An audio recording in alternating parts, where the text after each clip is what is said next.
आयुर्वेद आयु का विज्ञान है। यहां पर ऐसी भी औषधियां उपलब्ध हैं जो आयु के संरक्षण और संवर्धन के लिए उपयुक्त हैं और प्रभावी हैं। इसीलिए आप देखें कि बाकी जो वेस्टर्न मेडिसिनल थॉट्स हैं वो क्लेम ही नहीं करते कि जनरल इम्यूनिटी को बढ़ाने के लिए उनके पास कोई बहुत कुछ है सिवाय मल्टीविटामिन और मल्टी मिनरल्स को देने के लिए। अगर उस प्रकार की चीजें आज उपलब्ध हैं और हम देख भी रहे हैं जिस प्रकार के वायरस और इम्यूनोलॉजी रिलेटेड खतरे बढ़ रहे हैं, तो अगर हम इसे प्रभावी ढंग से रख पाएं तो समझिए यह आयु का विज्ञान आयु के संरक्षण और संवर्धन में एक प्रभावी रोल प्ले कर सकता है। अब मैं एक और बात कहना चाहूंगा कि बहुत से लोग ये कहते थे कि साहब हमें उसके हिसाब से साइंटिफिक ढंग से इन चीजों को आगे रखना चाहिए। अब किसे साइंटिफिक कहें उपसभापति महोदय?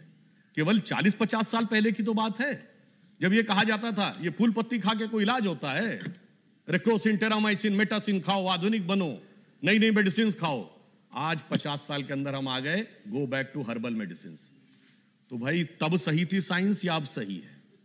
हम तो तब भी वही थे, आज भी वही हैं, आप बदल गए हैं और इस बदलाव को अब हमें विश्व को स्वीकार करवाने की आवश्यकता है बजाय इसके कि हम उनके हिसाब से अपनी व्याख्या करने का प्रयास करें। अब मैं एक अन्य उदाहरण आपके ध्यान में डालना चाहूंगा औषधियों के बारे में।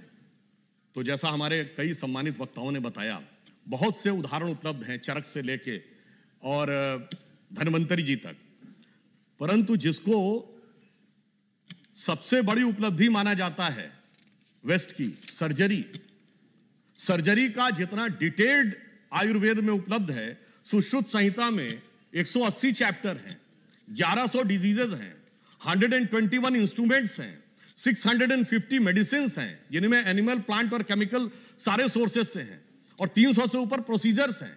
और इतना ही नहीं, शायद कुछ लोगों को सुनने में अटपटा लगे, परंतु हड़प्पा सिविलाइजेशन जिसे आज हम सिंधु सारस्वत सभ्यता कहते हैं, उसके एक्सकेवेशन में सर जॉन मार्शल ने, जो ब्रिटिश टाइम में आर्कियोलॉजिकल सर्वे ऑफ इंडिया के चीफ थे, उन्होंने अपनी बुक जिसमें उन्होंने तक्षशिला के एक्सकेवेशन का जिक्र किया है, पेज नंबर 210 पे उन्होंने लिखा है कि surgical instruments of Harappa civilization second millennium से अवेलेबल है।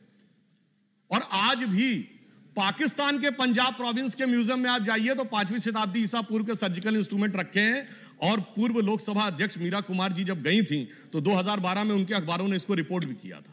ये तो मैं सिर्फ ये कहने का प्रयास कर रहा हूं कि जो सर्जरी जिसको बहुत बड़ा अचीवमेंट माना जाता है, एक तथ्य और आपके माध्यम से सदन के समक्ष रखना चाहूंगा कि लोग कहते हैं प्लास्टिक सर्जरी।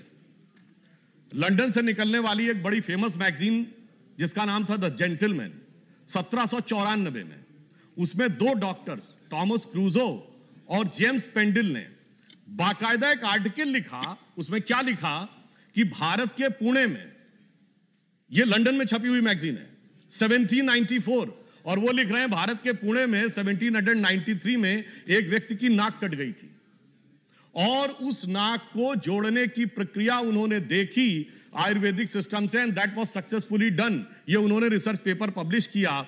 और मजेदार बात यह है कि उन्होंने ये लिखा कि पुणे में जो नाक जोड़ने वाले थे वो कौन थे? कोई बहुत पढ़े लिखे एलिटिस्ट हाई क्लास के नहीं थे। उन्होंने लिखा वो कुम्हार जाति के व्यक्ति थे जो आज की डेट में ओबीसी में आते हैं। तो यह दर्शाता है कि जिसे हम अपना एडवांस सोर्स ऑफ नॉलेज था, हम कहीं ना कहीं किसी ना किसी कारण से उसे पीछे छोड़ते चले गए। और सिर्फ यह भी एक कहना चाहूंगा, आयुर्वेद कोई सेपरेट सब्जेक्ट नहीं था जिसको वो मेडिसिन साइंस से रिलेट करते हैं। आयुर्वेद जैसे हमारे यहां जूलॉजी, बॉटनी, केमिस्ट्री एक सीक्वेंस है, फिजिक्स, केमिस्ट्री, मैथ एक सब्जेक्ट का ग्रुप है, वैसे ही 3 सब्जेक्टों के ग्रुप में से एक आयुर्वेद था जो बड़ा व्यवस्थित ब्रांच ऑफ नॉलेज था। वो था कृषि, पाकशास्त्र और आयुर्वेद। कृषि मीन्स हाउ टू ग्रो, पाकशास्त्र means how to cook, and Ayurveda means how to get the medicinal values. और उन सारी वैल्यूज को हम अच्छी तरीके से समझें और यदि हम उन चीजों को समझ पाए तो आज एक और चीज में हमें बहुत लाभ मिलेगी। इस स्ट्रक्चर मैकेनिज्म जो सरकार लाई है, आज इंटेलेक्चुअल प्रॉपर्टी को लेकर बहुत सारे विवाद हैं। यदि आयुर्वेद के ग्रंथ हमारे प्रभावी स्थिति में थे, उन्होंने हमें नीम के पेटेंट से, हल्दी के पेटेंट से, तुलसी के पेटेंट में मदद की, मगर आज तक भारत सिर्फ प्रतिक्रियात्मक रहा कि जब दूसरे ने पेटेंट कराया तब हम जाकर खड़े हुए, नहीं जी ये तो हमारा है। यदि हम यह प्रभावी मैकेनिज्म जो सरकार ने बनाया है, इसके द्वारा हम अब प्रोएक्टिव होकर कह सकते हैं कि ये सारे पेटेंट्स हमारे हैं, तो ट्रेड रिलेटेड इंटेलेक्चुअल प्रॉपर्टी में भी आप समझ लीजिए इसका एक बहुत अच्छा लाभ हमें फ्यूचर में मिलने वाला है। और उसके साथ यही हो रहा है। और अंत में मैं ये कहना चाहूंगा कि बहुत सी ऐसी दवाएं हैं जिसकी तरफ अगर हम ध्यान दें, तो अगर हम केवल उनका साइंटिफिक नाम पढ़ लें तो हमें बहुत कुछ आसानी से समझ में आ जाता है। जैसे हृदय के लिए अर्जुन होता है, आप अर्जुनारिष्ट और अर्जुनासव आपने सुना होगा। यदि आपने केवल उसकी बोतल देख ली हो तो उसकी बोतल पे उसका साइंटिफिक नाम क्या लिखा है? टर्मिनेलिया अर्जुना। वो हार्ट के लिए प्रूवन है and the name is Terminalia arjuna.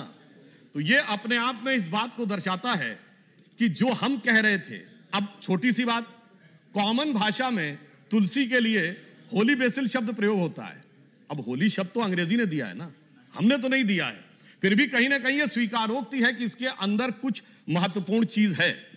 उदाहरण के लिए जिन जिन वनस्पतियों को हमारे यहां स्वास्थ्य की दृष्टि से और पूजा की दृष्टि से भी महत्वपूर्ण माना गया, पीपल का वृक्ष, पीपल के वृक्ष को होली फिग कहते हैं, मगर उसका साइंटिफिक नाम क्या है? फिकियस रिलीजियोसा। रिलीजन है साहब उसमें, वो बता रहा है फिकियस रिलीजियोसा, यानी वो मान रहे हैं कि ये धार्मिक दृष्टि से पवित्र माने जाने वाला ये जो पौधा है, ये जो पेड़ है, इसके अंदर बहुत सारे मेडिसिनल गुण हैं। तो अंत में सिर्फ ये कहना चाहूंगा कि देखिए, इसमें गर्व करने की आवश्यकता है, सिर्फ इसीलिए नहीं कि यह आयु का विज्ञान है। कल विनय सहस्त्रबुद्धे जी ने हम लोगों की तरफ से जब शुरुआत करते हुए कहा था, तो उन्होंने एक बात कही थी ना, गर्व से कहो हम हैं। किसी दूसरी चीज के लिए कहा था, वो मत कहिए, क्योंकि जब कहा जाए गर्व से कहो हिंदू हैं तो वो ठीक नहीं लगता, इसलिए कहो गर्व से कहो हैं। मगर मैं कहना चाहूंगा, आयुर्वेद अथर्ववेद का हिस्सा है, and Atharvaveda is a religious text. Nowhere in the world you can find medical science as a part of the religious text. Nowhere you can find mathematics as a part of religious text. इसलिए मैं कहना चाहूंगा, ये जो हमारा ज्ञान है, ये सिर्फ भारत के लिए नहीं, गरीबों के लिए नहीं, सबसे एडवांस लेवल पे जो लोग बैठे हैं उनके लिए भी उतना ही प्रभावी है, और ये पूरे विश्व को आगे ले जाने की क्षमता रखता है। अमेरिकन काउंसिल ऑफ जो सर्जन्स हैं, उन्होंने सुश्रुत को सर्जरी का जनक माना है। मेलबर्न में, अमेरिका में क्या माना जा रहा है वो सबको पता है। यह पंक्ति कह के बाद समाप्त करूंगा कि जो अटल जी ने कहा था, मेरे वेदों की ज्योति अमर, मेरे वेदों का ज्ञान अमर, मानव के मन का अंधकार क्या कभी सामने सका ठहर, मेरे स्वर नभ में गहर गहर, सागर के जल में छहर छहर, इस कोने से उस कोने तक कर सकते जगती सौरभ में। आगे विनम्रता से साथ कहूंगा, हिंदू तन मन, हिंदू जीवन, रग रग हिंदू मेरा परिचय, यही जीवन शैली है। धन्यवाद। सभापति महोदय, मैं इस बिल के संदर्भ में यह कहना चाहूंगा कि देखिए, इसमें एक जो शब्द है वहां से मैं प्रारंभ करना चाहूंगा। उन्होंने लिखा है, the spending limits will promote open public visible expenditure and induce honest reporting. अब विजिबिलिटी की जब बात आती है और ऑनेस्ट रिपोर्टिंग की बात आती है, अगर किसी के पास बहुत प्रचुर मात्रा में धन हो, तो आज के जमाने में हम सब जानते हैं कि मार्केटिंग, डिस्प्ले और इस अनेक प्रकार की प्रक्रियाओं के द्वारा विजिबिलिटी बढ़ाई जा सकती है। आप कल्पना करिए कि जिस प्रकार के मार्केटिंग के दौर में हम चल रहे हैं, अगर किसी के पास अपरिमित धन हो खर्च करने को, तो क्या उसकी विजिबिलिटी में अंतर नहीं होगा? मैं ध्यान दिलाना चाहता हूं माननीय सदस्यों का कि मैनेजमेंट में एक थ्योरी होती है जिसे कहते हैं AIDA theory, AIDA, A for acquired attention, create interest, develop desire. अब अगर आप कल्पना करें कि एक सामान्य कैंडिडेट और एक के ऊपर कोई लिमिट ही नहीं होगी, वो किस तरीके का अटेंशन, किस तरीके का इंटरेस्ट और कैसी कैसी डिजायर पैदा करेगा। क्या यह लोकतंत्र के उन मूल्यों के अनुरूप होगा जहां समान रूप से प्रतिस्पर्धा की अनुमति होनी चाहिए? फिर भी यदि किसी के मन में बात आती है कि धन की लिमिट नहीं होनी चाहिए, तो अभी हमारे निषाद जी ये कह रहे थे कि एक समय था जब बड़े लोग पैसे वाले प्रभावशाली लोग ही राजनीति में आते थे।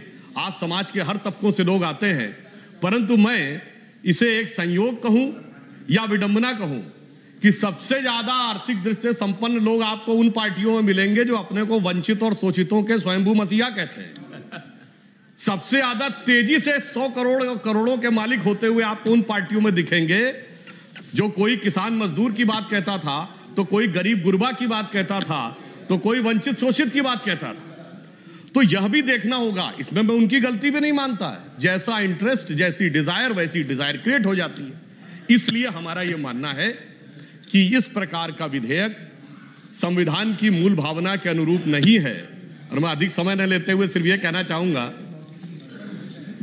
यह उस पार्टी की तरफ से आ रहा है जहां कभी प्रधानमंत्री लाल बहादुर शास्त्री जी होते थे, जिनके बारे में हम लोगों ने पढ़ा था कि उनके कुर्ते में पैबंद लगा था, तो उन्होंने अपने सचिव से यह कहा था कि कोट के नीचे छुप जाएगा, हमारे देश के 2/3 लोगों